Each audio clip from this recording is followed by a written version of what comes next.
Seja você mesmo, mas não seja sempre o mesmo. Mas, Angélica, como é que eu faço isso? Primeiro, saiba qual é a sua personalidade e escolha aprender com ela. Segundo ponto, escolha acertar mesmo que você tenha passado por várias fases de erros. Isso é comum, isso é humano. Terceiro, escolha se adaptar a cada crença limitante que foi instalada na sua vida. Você é bem mais forte do que imagina, você tem potencial. Você vai crescer e evoluir em cada um desses pontos. Então, seja a si mesmo e reconheça cada lado seu. Invista em você mesmo, mude o que tiver que mudar. Só não esqueça de quem realmente você é.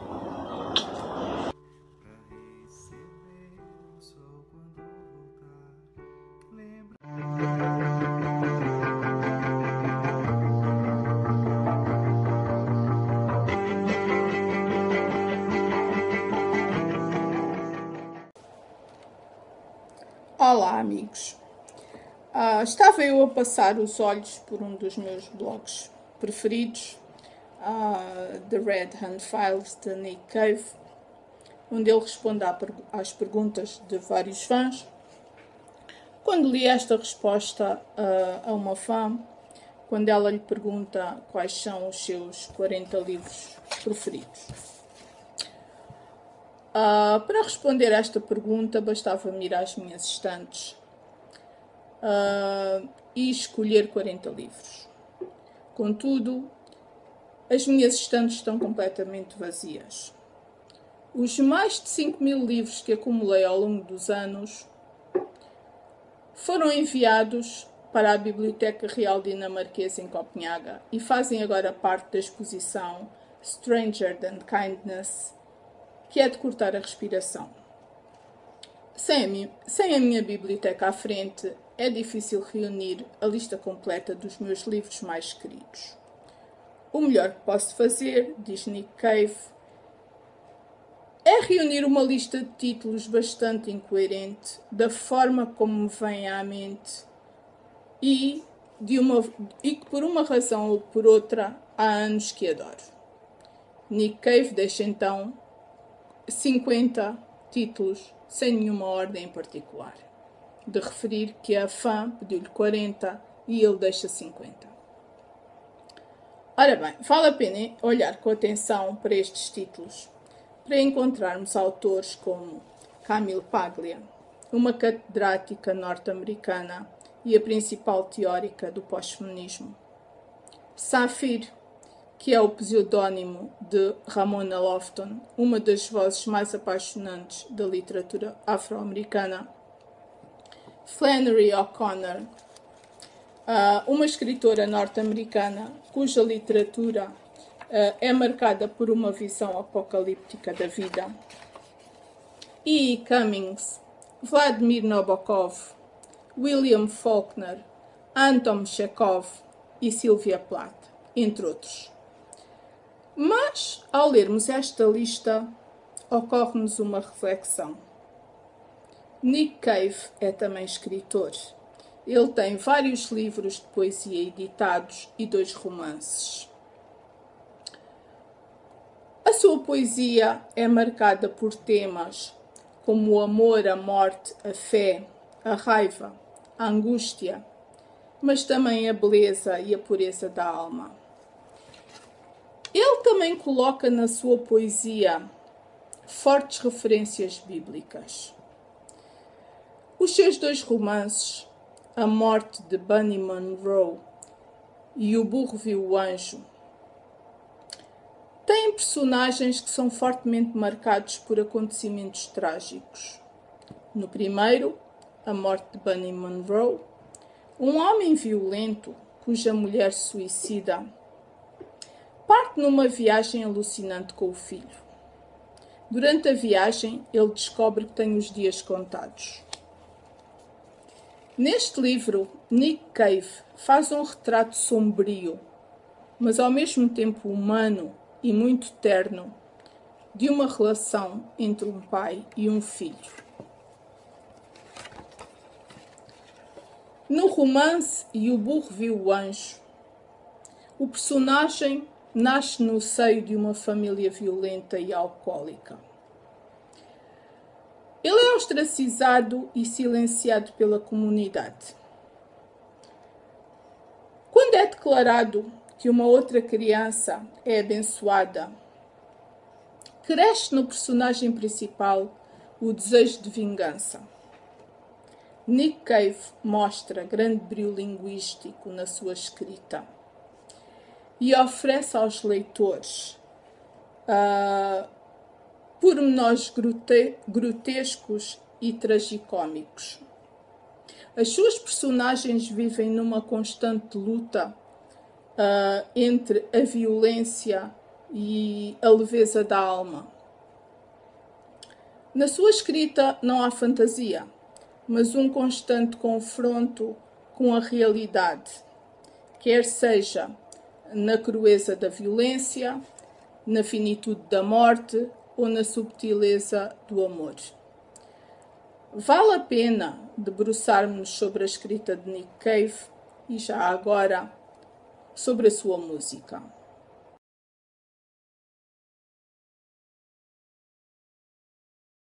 Esteja perto de pessoas que compartilham dos mesmos ideais que você. Esteja perto de pessoas que compartilham de objetivos bem semelhantes aos seus. Esteja perto de pessoas que possam vibrar por cada conquista sua e seja quem você deseja manter por perto.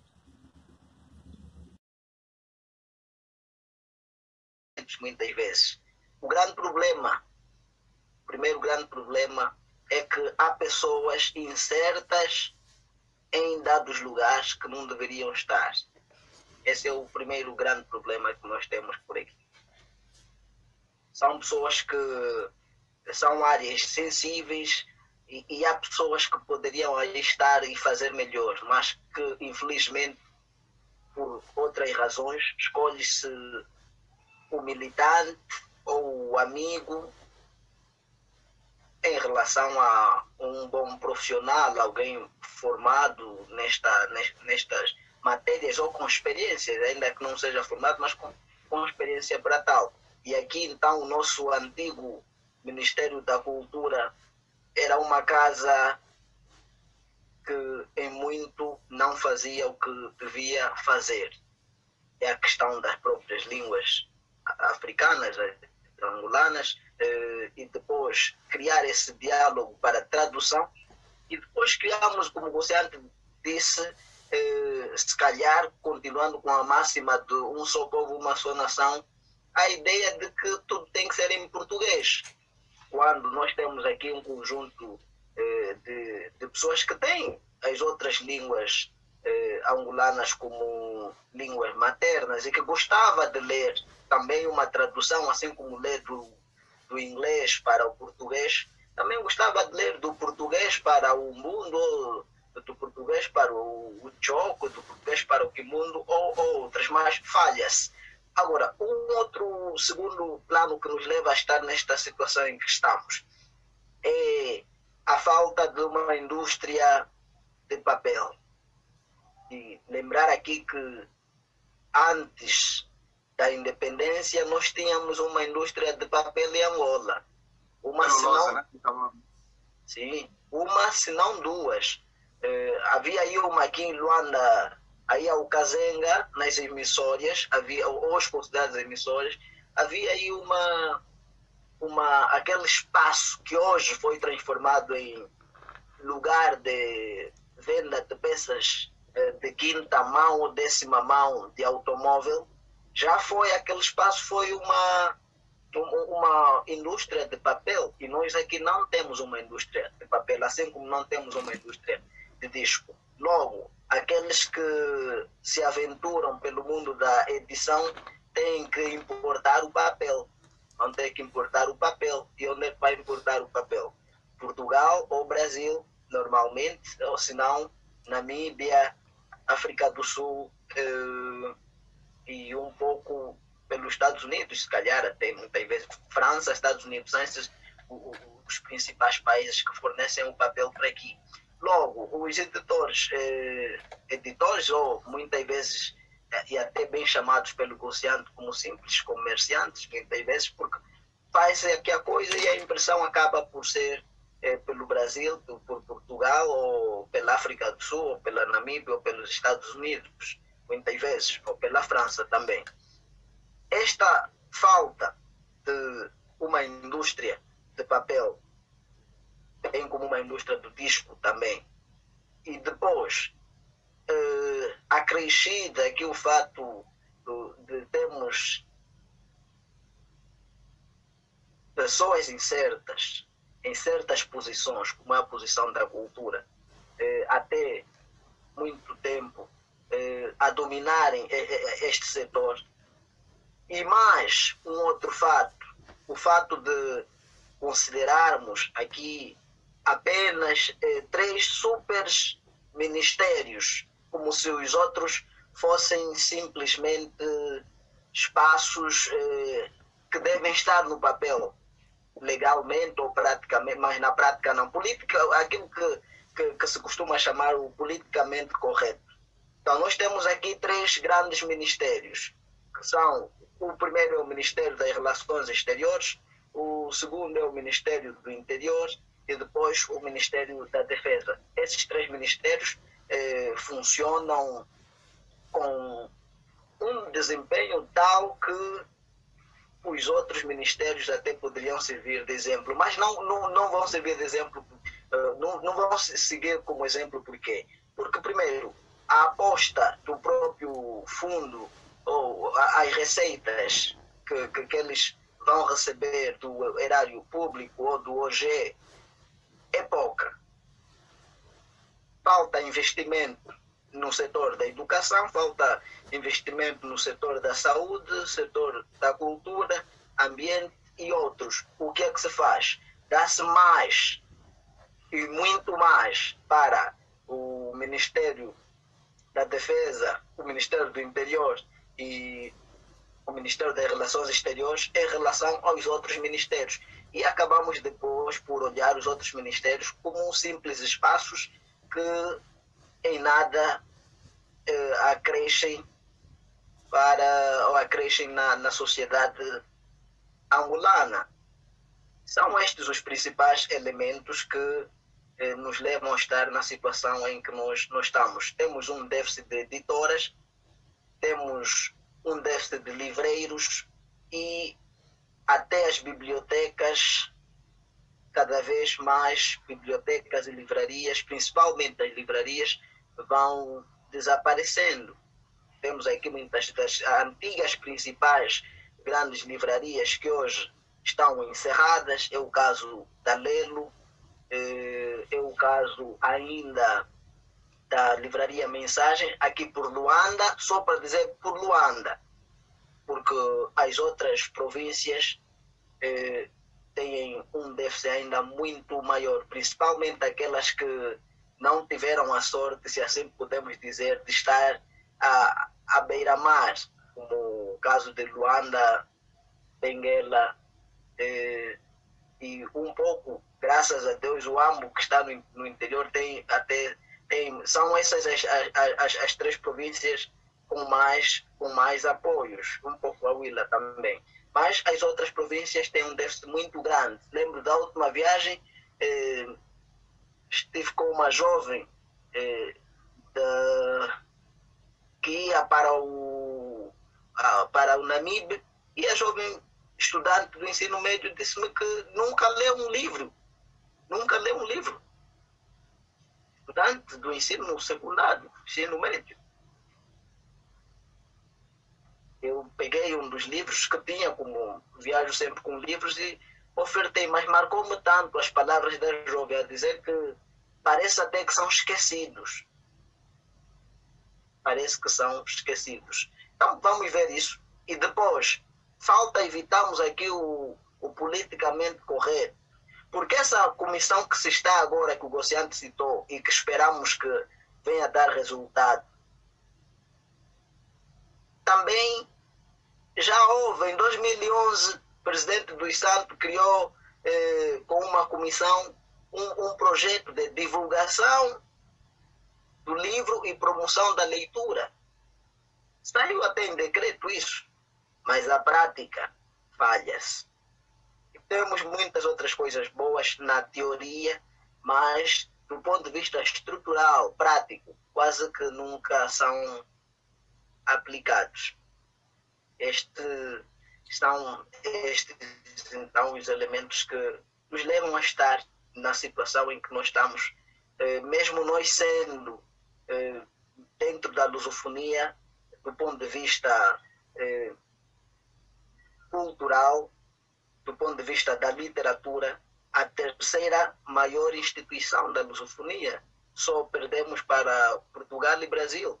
E depois, porque lembrar que o primeiro livro publicado na África lusófona foi de um angolano, e depois, do ponto de vista de estruturas de periodização literária e produção ainda, se vamos ver que a produção e periodização da Angola estão muito longe em relação dos outros países aqui pertencentes aos PALOPs.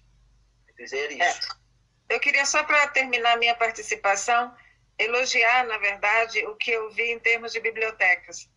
Bibliotecas state of the art, assim, perfeitas, fantásticas, que estavam sendo construídas na ocasião e algumas já inauguradas, maravilhosas. Então, talvez um dos caminhos, e bibliotecas completamente digitais também, ou seja, dentro da biblioteca, além de livros, e lindas, lindas na arquitetura. Então, fica só, pelo menos, esse registro também. Apesar da dificuldade, estavam investindo, não sei como está hoje, mas estavam investindo em bibliotecas absolutamente fantásticas. Eu espero que tenham dado o resultado que uma biblioteca deve dar.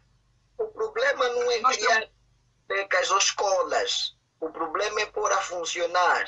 E nós temos aqui, por exemplo, escolas em quantidade que não funcionam porque não há professores. E não é que não haja professores. Há professores, sim, mas não há concursos públicos ou não há meios de pôr esses professores a lecionar nessas escolas que, construídas há 3, 4, 5 ou 10 anos, continuam encerradas. O mesmo acontece com as bibliotecas. Há estruturas, mas depois pôr em prática, isto é, ter aí os livros para que os jovens, as crianças, digamos, os adultos em geral, possam então lá ir e desfrutar destes meios que se poderiam criar.